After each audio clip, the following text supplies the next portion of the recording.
একটি সিন্দুক সহ ৮ লাখ টাকা লুট হয়েছিল গণভবন থেকে। সিন্দুকটি নেন কয়েকজন মিলে। তাদের একজন কিছু টাকা নিয়ে গ্রামের বাড়িতে চলে যান। বাকি টাকা ভাগাভাগি নিয়ে শুরু হয় দ্বন্দ্ব। একজন ফোন করেন সেনাবাহিনীকে। এরপর সেনাবাহিনী ও র্যাব চলে যান। বাকি টাকা ভাগাভাগি নিয়ে শুরু হয় দ্বন্দ্ব। একজন ফোন করেন সেনাবাহিনীকে।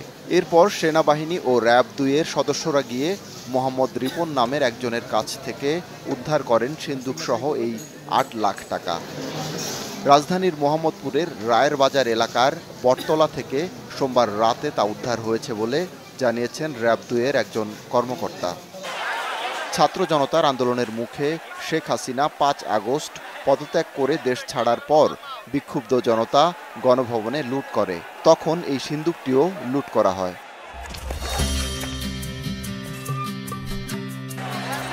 একটি সিন্দুক সহ ৮ লাখ টাকা লুট হয়েছিল গণভবন থেকে।